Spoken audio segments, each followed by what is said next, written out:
All right, ladies and gentlemen, you are locked on Falcons. I'm your host, Aaron Freeman.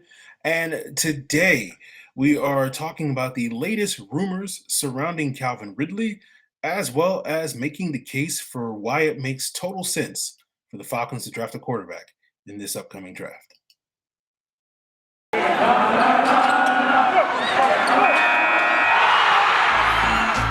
You are Locked On Falcons, your daily Atlanta Falcons podcast.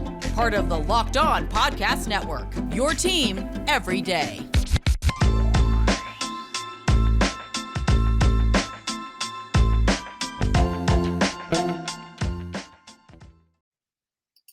So, guys, you know me, I'm Aaron Freeman, been covering the Falcons for many years, formerly at FalFans.com, RIP, still going strong on Twitter at FalFans, putting up weekly content at the Falcoholic, the SB Nation website for the Atlanta Falcons, and of course, the host of this illustrious Locked On Falcons podcast, your daily Atlanta Falcons podcast right here on the Locked On Podcast Network, your team every day. And in addition to talking about Calvin Ridley and drafting a quarterback, we're going to be answering a couple of listener questions today, talking about what areas of the roster, what needs the Falcons should be focusing on in free agency, as well as making comparison between Arthur Smith and Kyle Shanahan. But before we get into all of that, guys, I want to thank you for making Locked On Falcons your first listen each and every day. Of course, Locked On Falcons is free and available on a variety of podcast platforms, including Apple, Odyssey, Google, Spotify, as well as now on YouTube. Make sure you subscribe to the Locked On Falcons YouTube channel and make sure you give us a like when you do, leave a comment, all that sort of stuff. So let's jump into the Ridley news that kind of broke on Saturday, where NFL Network's Mike Garafolo weighed in on the Calvin Ridley situation. And similar to what we heard from Steve Weish, one of Garafolo's colleagues at the NFL Network, Garafolo spoke about, or Garofalo, I don't know how to say his name. Let's go with Garofalo. He talked about the lack of communication between the Falcons and Calvin Ridley's camp, since his decision to step away from the game due to mental health back in week 8. And some of the other sort of quotes from Garofalo was at some point they're going to have to get in touch with Ridley's camp to see if it's feasible for him to come back. Garofalo agreed with Steve Weiss's assessment from 2 weeks ago that both sides could be looking for a fresh start. It's not a situation where he has, referring to Calvin Ridley, has any ill will towards the organization. There are personal things going on, and it sounds like a new location would be good for him. And then he went on to make an educated prediction, or really an educated guess, and it wasn't a report. He emphasized that it was not a report, that he predicted that Calvin Ridley could be playing elsewhere in 2022, and that he already spoke to a couple of NFL GMs around the league, and the indication seemed to be that those teams believed that at some point Calvin Ridley would be made available, obviously via trade. So does this necessarily mean that Calvin Ridley is done in Atlanta? No, as Garofalo said, we'll just have to sort of wait and see what comes about in this situation, and if and when the Falcons finally get in touch with Ridley's camp. But as I said over a week ago, when we talked about Steve Weiss's sort of initial musings and guesses, his best guesses as well on this situation, it does seem like we're headed towards a parting of ways. If we're not fully there yet, but it does seem like that's the direction that we are trending in, unless the two sides can sort of get this thing resolved and get on the same page. And that could be a phone call away. That could be Arthur Blank making a phone call, Calvin Ridley's agent making a phone call, Arthur Smith making a phone call, Terry Fontenot making a phone call, Rich McKay making a phone call. I don't know. Text messages, any of those types of things. So this is going to continue to be a developing story until we get some more, concrete information. It's just mostly speculation at this point in time. This could unfold over the matter of days, weeks, or months. So we'll just sort of have to see how that goes. And it's, my only last thoughts on it before we move on is just kind of, what I said to Charles McDonald on Friday's episode, which is, I do think if the Falcons are headed in this direction to parting ways with Calvin Ridley, I think it is potentially a devastating blow to this offense for a variety of reasons. I feel like the best chance for this team to have a successful 2022 and their offense to have a successful year and have a rebound season. The best version of this offense, I think, does include Calvin Ridley on it, and they're much better. The odds are in their favor that they can have that type of rebound season are higher with Calvin Ridley than without Calvin Ridley. We already kind of saw the negative impact that not having Julio Jones on the field had on Matt Ryan this season. And I don't feel like that's trending in the right direction if he also loses Calvin Ridley this season. And we're just kind of have to rely on Kyle Pitts and a new receiver, potentially a rookie receiver, and the rookies are notoriously not great in year one. And we know that free agent receivers, and this is something that we can talk about maybe as we get closer to free agency, but the history of teams signing free agent receivers is not very good in terms of those guys having success with their new teams. So given that 2022 potentially is a critical make or break year for not only this team, but also Matt Ryan, we may be in a position where if we don't necessarily have that sort of rebound season, the Falcons could be looking to move on or replacing Matt Ryan as early as 2023. And one potential option for them to replace Matt Ryan in 2023 is taking a quarterback in the 2022 draft. And that quarterback might be a day two pick, but many may recall that around this time last year, or at least prior to last year's draft, you heard me say that, using a pick on a quarterback after round one is essentially a waste of a draft pick given the low hit rate there. And I will basically explain what has changed over the last 9 months to change my opinion on the idea of the Falcons taking a quarterback after round one in this year's draft and not seeing it as a complete waste. But before we get into all of that, guys, it's a new year, which means there's New Year's resolutions. And, if yours is about eating healthier or getting in shape, you might want to include a Built Bar as part of your resolution. Built Bar is the protein bar that tastes just like a candy bar, even better than a candy bar. Everybody wants to eat healthier, but eating healthier can be pretty boring. And Built Bar makes eating healthier fun. It makes it easier to stick to that resolution because it tastes so good. You'll actually want to eat it. And even if you're not necessarily a huge fan of working out, you can at least eat something that tastes good and something that's good for you. Built Bars are low in sugar, calories, and carbs, high in protein and fiber. And there's so many flavors to choose from. You got coconut almond, peanut butter brownie, cookies and cream, salted caramel, many more. In fact, Built Bar is always coming out with limited time flavors such as coconut brownie chunk, eggnog, caramel macchiato, and so much more. You can check them all out at built.com to often see what's new. So go to built.com right now. Use the promo code LOCKED15. You'll get 15% off your order. That's LOCKED15 for 15% off at built.com. So our first question as we get into the mailbag portion of today's episode is from Brian S. Connolly at Real BS Connolly on Twitter. He says, last March, I asked you if you thought it would make sense to approach finding Matt Ryan's replacement by dedicating multiple day two picks over the next few years, and you argued convincingly that this was the 516th stupidest idea that you've heard because of the probability of hitting on a franchise quarterback on day two was only around 20%. So imagine my shock when this winter comes and you're saying that the Birds should take a day two quarterback in the draft. What, if anything, has changed? So that notion that there's the 516th stupid idea is an inside joke between Brian and I. But, I did answer a question that you sent in, Brian, on the March 15th Monday mailbag that we did. And, as you said, the hit rate on quarterbacks taken after round one is very low. So that, I said roughly 20%. And so basically, the math, anybody who's, actually taken a math class in the last 20 years, unlike myself, can check my math on this. But, it would seem that you would have to draft a quarterback in round two 5 years in a row to actually hit on one in all likelihood. And so that math hasn't changed over the last 9 months. But the main thing that has changed is where the Falcons are picking in this particular draft class. Last year, the Falcons had the fourth overall draft pick. And the value of taking quarterback was at the fourth overall draft pick last year, not waiting until round 2 or 3 to take someone. Why pass on Justin Fields, Trey Lance, or Mac Jones to take Davis Mills, Kellen Mond, or Kyle Trask, significantly lesser quarterback prospects?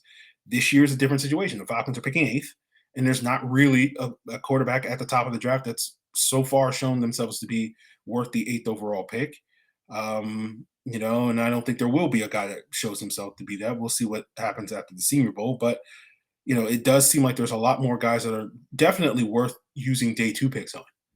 And if you compare the two draft classes, and I'll say this because I haven't necessarily done all my homework on this year's quarterback class quite yet, and we'll get into that as the offseason unfolds. So, I reserve the right to change my opinion on this, but based off of what the little I have done, I've done some work on this quarterback class, but not extensively to really have a strong opinion. But my initial assessment is, you know, that this quarterback class is not probably as bad as you'll probably hear a lot of people say it is. Like some people will say, "Oh, this is a terrible quarterback class." It's not a terrible quarterback class. There's no player better than Mac Jones, right? Who went 15th last year and was the consensus QB5 in last year's draft class. QB6 was Kyle Trask, who went 64th at the end of round two. Kellen Mond was QB7, and Davis Mills was QB8, and they both went very like two spots later at like pick 66 and 67 in at the top of round three.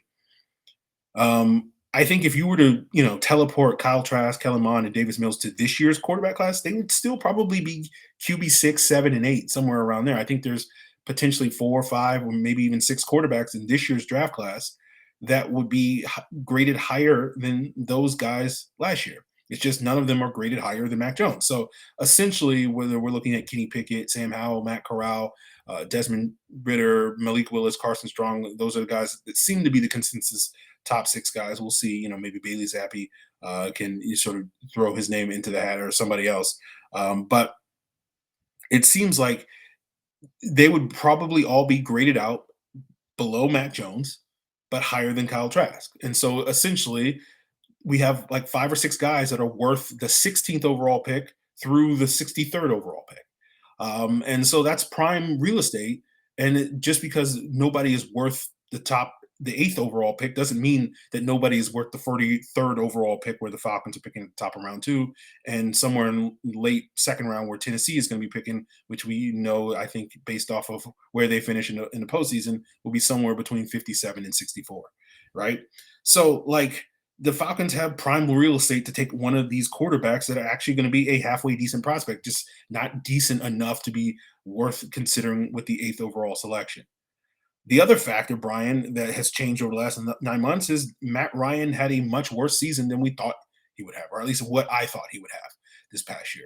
We spent all season saying, "Oh, Arthur Smith is going to, resurrect Matt Ryan similar to what he did with Ryan Tannehill," and he went in the exact opposite direction. And as I'm sure many of you are pointing out, we talked a little bit with Julio Jones and Calvin Ridley, the offensive line. Again, there are factors that contributed to that. So don't get me wrong. I'm not sitting here saying it's all on Matt Ryan, it's all on Arthur Smith. But we're looking at a situation now going into 2022 where the probability seems much, much higher that 2022, and again, I know this is going to be controversial to a lot of folks, is Matt Ryan's last year in Atlanta. That didn't seem like that was a possibility a year ago, 9 months ago, but it didn't seem as probable, if you ask me, as it seems today, right? And the other factor is the Falcons' backup quarterback situation is a dumpster fire. Let's be honest with you, right? They have a need for a backup quarterback. They have a need there. Now, QB2 may not be as big a need as some other positions, like the offensive line, like the defensive line, like wide receiver, if they wind up trading Calvin Ridley, et cetera, right? In the secondary, I'm not saying it's one of their 3 to 5 highest needs, but it is a need, guys. Like, we can't sit here and pretend that going into another season with AJ McCarron, Josh Rosen, or Felipe Franks is a good strategy. And I don't understand, and again, maybe I'll change my opinion once I do more homework on this quarterback class, but I don't see why anybody would look at the free agents available and think Teddy Bridgewater, Mitch Trubisky, or Trevor Siemian, or any of these sort of Jacoby Brissett are better backup options. You would rather roll with one of those guys than roll the dice potentially on a young quarterback, right? But I know to a certain extent, a lot of people think, well, we don't know if we need a quarterback right now. We need someone who can come in and contribute right away, which I get. I don't think that's a wrong opinion, but I also don't get it twisted, ladies and gentlemen. The odds of you hitting on the second round pick on taking a non-quarterback are not as high as you probably are perceiving. Like the way that people talk about it, it's like, oh, if we draft a quarterback, it's a complete waste. And if we draft a position player, it's a guaranteed hit. We're guaranteed to get Pro Bowl. Like I did some research ahead of this episode and looked at, going back to that Tennessee pick in the 57 to 62 range and looked at a decade-long period from like 09 to 2018 and looked at guys over the first 4 years of their rookie contract to see how many games they started. And only maybe about out of like the 60 player sample that we're talking about, only maybe 25% of them, maybe it was 30%, I can't remember exactly. But like a quarter of those guys started 32 or more games in their first 4 years, right? So like Robert Alford was one of those guys that started 32 or more games in his first 4 years. Isaiah Oliver was one of those guys that did not, right? That the Falcons took in that range. And so basically the math is telling me that you're 3 times as likely assuming that we take a position player at 43 and then we are potentially in a position to take a quarterback at, 60, whatever, the odds, it's 3 times as likely that we're going to draft the next Isaiah Oliver than it is hitting on Robert Alford, if you get my drift. So like the notion that like that's a guaranteed hit if we use it on a position player like is kind of silly.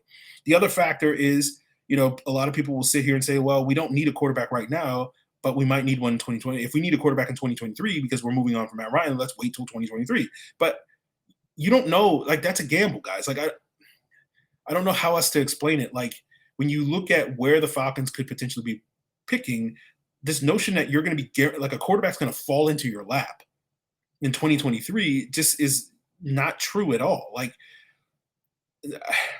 again, we don't know the unknowns. And I think that's part of it where it's like, it's so unknown that sort of assuming that like we're going to be in a better position to take a quarterback next year is not a good assumption, right? Let's be honest. I do not have a lot of optimism about this season that the Falcons going to have a winning record this year, right? But I also think with Matt Ryan at the helm, like you're probably not going to be bad enough to be picking, you're not going to be 2-15, 3-14 bad enough to pretty much guarantee you a spot like in the top 2 or 3 picks where you can probably get one of the quarterbacks at the top of next year's draft. And again, I'm not an expert on next year's quarterback class, but from what I have read, it's Bryce Young from Alabama, CJ Stroud from Ohio State, and then it's a whole bunch of question marks. So to me, like this notion that it's going to be like this 3, 4, 5 deep quarterback class doesn't seem likely right now. It seems like it's going to be a 2 quarterback draft. And then, if you're settling for QB3, you might be reaching on a guy.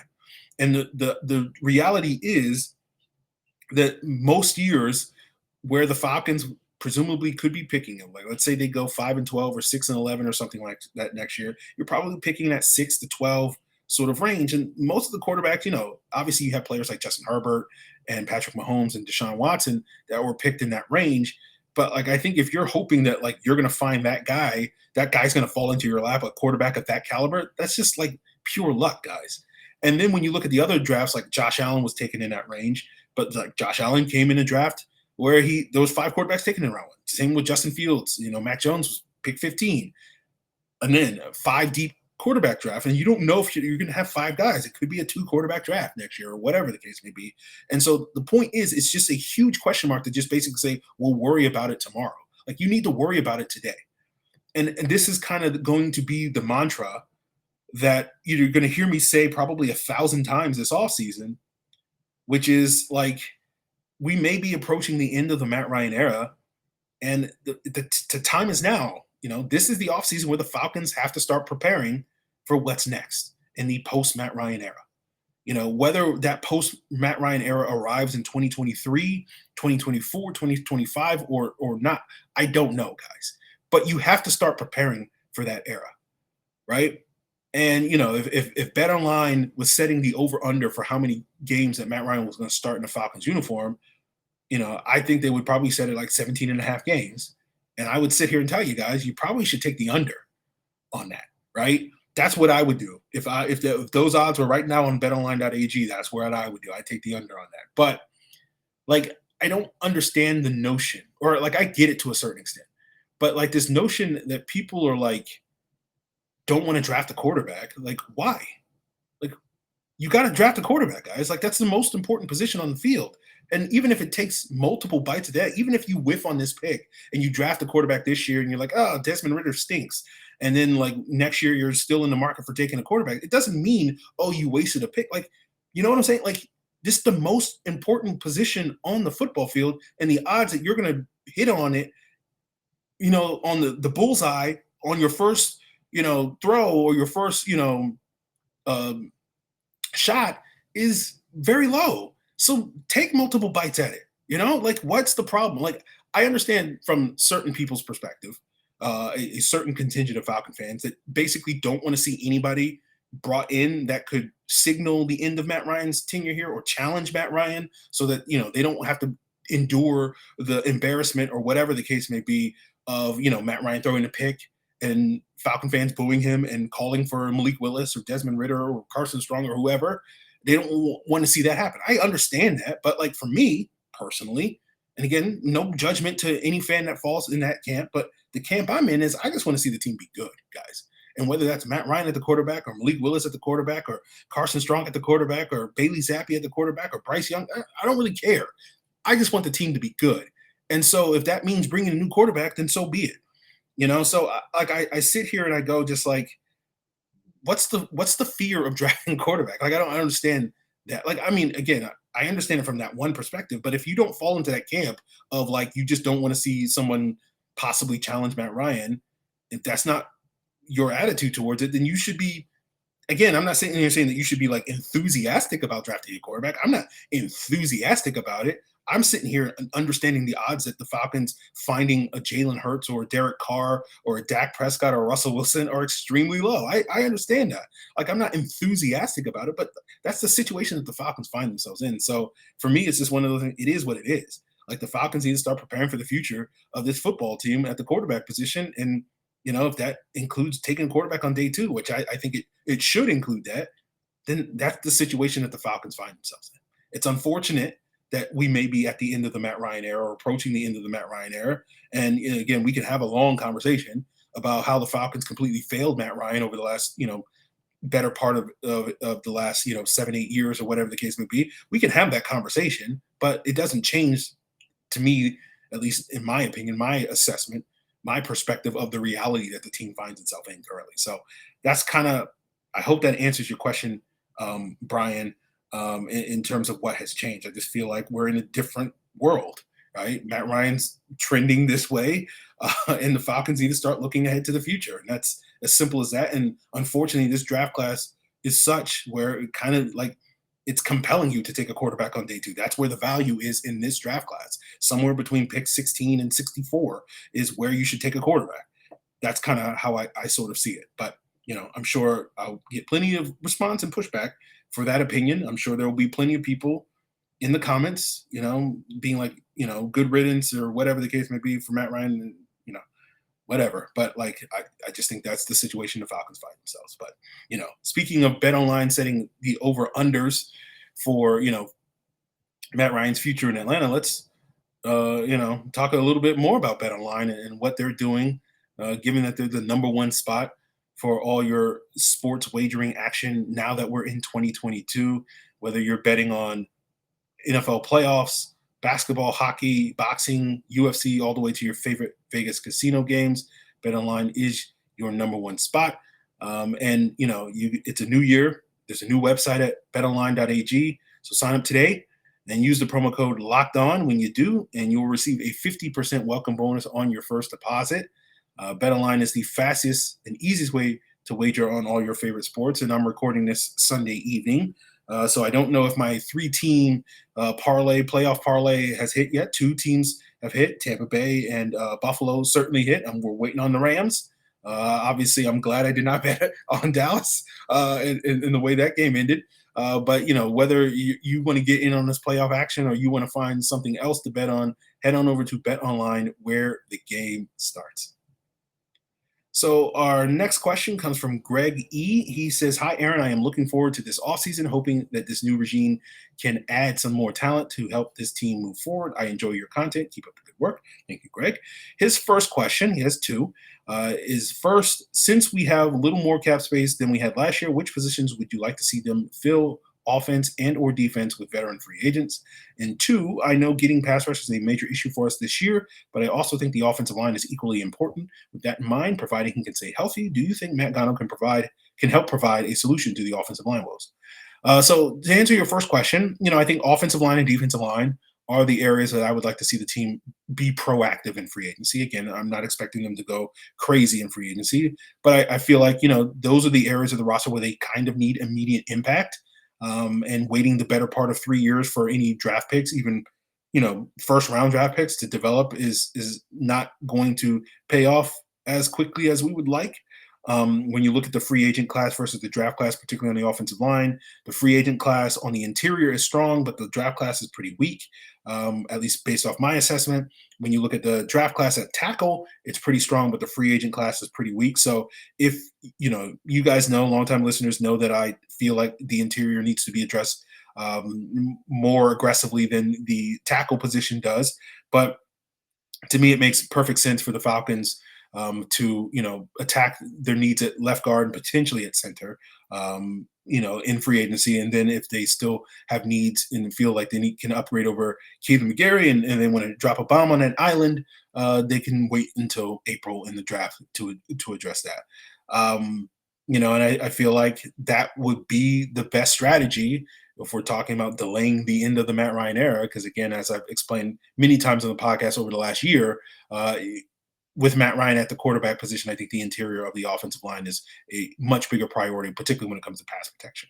On the defensive line, the pass rush is certainly an area that needs significant upgrades. I don't know if most of you saw it on Twitter, but Grits Blitz put out a tweet last week that basically said even if the Falcons improve their sack total by 60% this year, they would still have a low enough sack total that they would still rank last based off of this past season.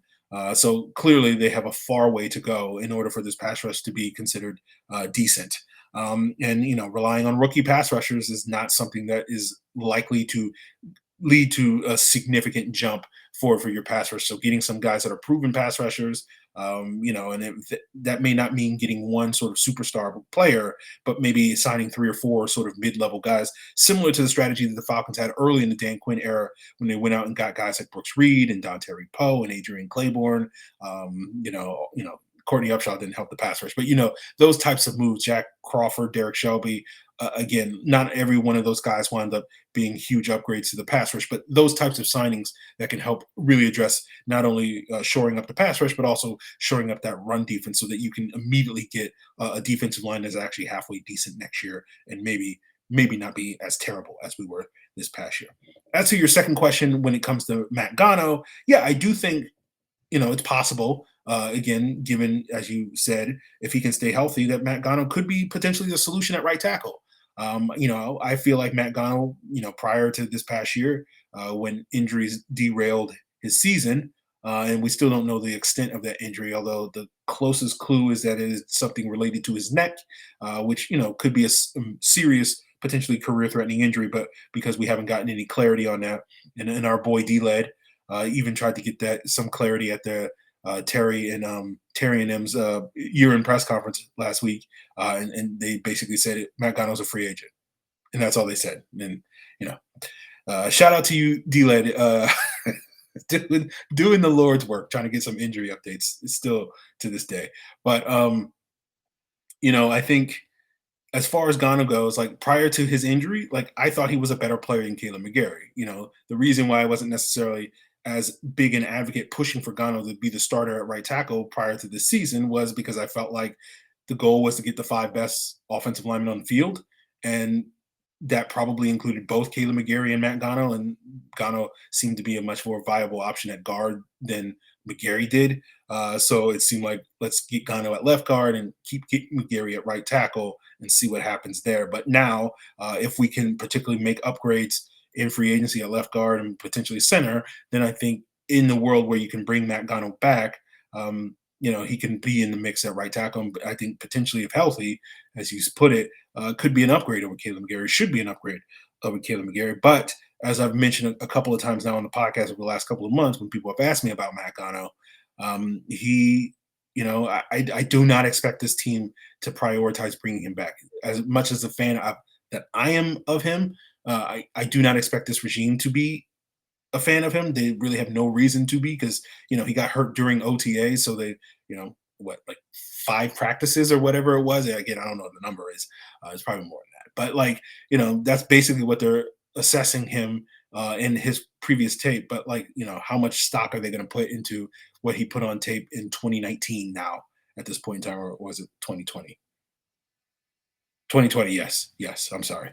At this point in time, by the time we reach 2022, how much stock are they going to put into that? So, my guess is that you're the odds of the Falcons re-sign Matt Gano are low.